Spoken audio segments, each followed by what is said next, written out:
बिहार के बाद यूपी का मामला नया है। यूपी में भी वोटर लिस्ट रिवीजन की शुरुआत हो चुकी है। त्रिस्तरीय पंचायत चुनाव से पहले यूपी के वोटर लिस्ट का वृहद पुनरीक्षण शुरू हो चुका है। उत्तर प्रदेश निर्वाचन आयोग ने इसे बीएलओ आपके द्वार अभियान का नाम दिया है।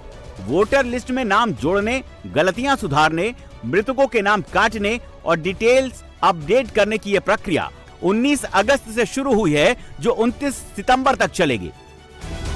उत्तर प्रदेश का विधानसभा चुनाव फरवरी-मार्च 2027 में होगा। उससे 550 दिन पहले ही चुनाव आयोग ने एसआईआर वाली कसरत शुरू कर दी है। बिहार में राहुल तेजस्वी और यूपी में अखिलेश। चुनाव आयोग और वोटर लिस्ट रिवीजन के खिलाफ एक मोर्चा अखिलेश यादव ने भी संभाल रखा है। अखिलेश की पार्टी ने चुनाव आयोग को एफिडेविट के साथ 18,000 एप्लीकेशन दिए हैं। अखिलेश का कहना है कि भाजपा चुनाव आयोग और अधिकारी की घपला तिकड़ी मिलकर वोट डकैती कर रही है। जो इलेक्शन कमीशन को लेकर के लड़ाई छिड़ी, अब हम लोगों को देखने को मिल रहा है कि इलेक्शन कमीशन छिप रहा है डीएम के पीछे, डीएम छिप रहे हैं सीओ के पीछे, सीओ आगे कर दे रहे हैं पुलिस को, और फिर लेखपाल को आजादी दे रहे हैं सब खेल खेलने की, क्योंकि सरकार के पास सच्चाई नहीं है बताने को।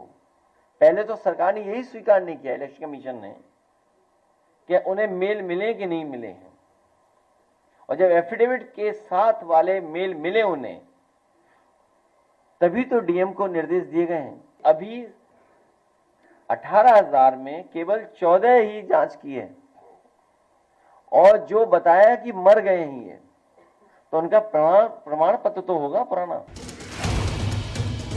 अखिलेश के पास प्लस पॉइंट यह है कि 24 के चुनाव में उनकी पार्टी ने पीडीए का जाति वाला दांव लगाकर सियासी कुश्ती का एक गेम जीत लिया, मगर एसआईआर ने अखिलेश का भी सिरदर्द बढ़ा दिया है। बढ़ते हैं पश्चिम बंगाल की ओर। यहां ममता बनर्जी की पार्टी एसआईआर के खिलाफ आंदोलन की तैयारी कर रही है।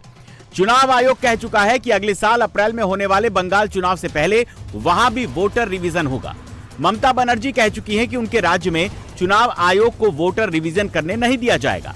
ममता जो भी कह ले, उनकी पार्टी चाहे जितना विरोध कर ले, चुनाव तो उसी वोटर लिस्ट पर होगा जिसे चुनाव आयोग फाइनल करेगा। हम आपको दिखाते हैं कि अगर आज चुनाव हुए तो बंगाल में पार्टी पोजीशन क्या होगी।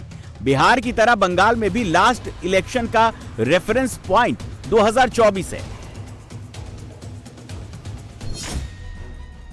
2024 में बीजेपी बंगाल की सभी 42 सीटों पर लड़ी।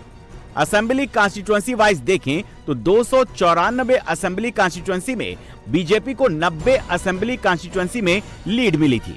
2021 के पिछले विधानसभा चुनाव में बीजेपी ने 77 सीटें जीती थी, यानी 2024 के जिस चुनाव में बीजेपी की लोकसभा सीटें 18 से घटकर 12 रह गई, उस चुनाव में भी उसने पहले से अधिक असेंबली कॉन्स्टिट्यूएंसी में बढ़त बनाई।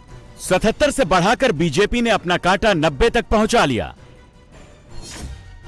बात करें ममता बनर्जी की पार्टी तृणमूल कांग्रेस की, तो 2021 के बंगाल विधानसभा चुनाव में ममता की पार्टी ने विधानसभा की 215 सीटें जीती थी। 2024 के लोकसभा चुनाव में तृणमूल ने 193 विधानसभा क्षेत्रों में बढ़त बनाई, यानी ममता की लोकसभा सीटें तो बढ़ी, लेकिन तृणमूल को 22 असेंबली कॉन्स्टिट्यूएंसी में घाटा हो गया। ममता बनर्जी पिछले 14 साल से पश्चिम बंगाल पर एक छत्र शासन कर रही हैं, लेकिन मोदी की पार्टी घट नहीं रही बल्कि बढ़ रही है। ममता बनर्जी एसआईआर के खिलाफ कुछ नया प्रयोग कर सकती हैं। वो जिस इंडिया अलायंस में है, उसके नेता राहुल गांधी की यात्रा में राहुल के हमसफर बनने की तैयारी कर रहे हैं। राहुल तेजस्वी की यात्रा पर पीडीए का भी तड़का लगने वाला है।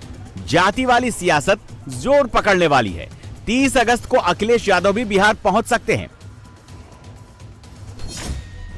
प्रियंका गांधी वाड्रा 26 अगस्त, एमके स्टालिन 27 अगस्त, सिद्धरामैया 29 अगस्त और अखिलेश यादव 30 अगस्त। राहुल गांधी बिहार में हेडलाइन मैनेजमेंट कर रहे हैं। ये नेता आएंगे तो राहुल की हेडलाइन पटना से आगे दिल्ली तक पहुंचेगी। पटना राहुल के टारगेट में है भी नहीं।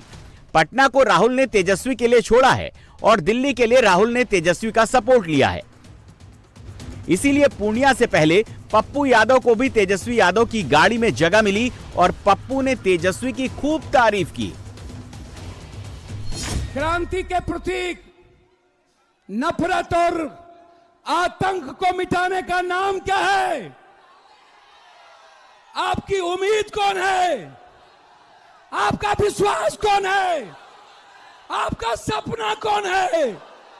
इंसानियत का पैगाम कौन है? मोहब्बत का दूत कौन है? क्रांतिवीर और कर्मवीर कौन है? अरे मोदी जी, हमारे जननायक आदरणीय तेजस्वी यादव जी, मैं अपने भाई जो लगातार आपसे संघर्ष करते रहे, बिहार की एक उम्मीद तेजस्वी जी आपके बीच है। ऊपर से तो राहुल, तेजस्वी, अखिलेश, ममता का प्लान ठीक लगता है, लेकिन अंदर घुसने पर उनकी अपनी पार्टियों के लोग भी प्लान को पलीता लगाते रहते हैं। जैसे आरजेडी के अब्दुल बारी सिद्दीकी ने हिंदुओं के बारे में विवादित बयान देकर बीजेपी का काम आसान कर दिया।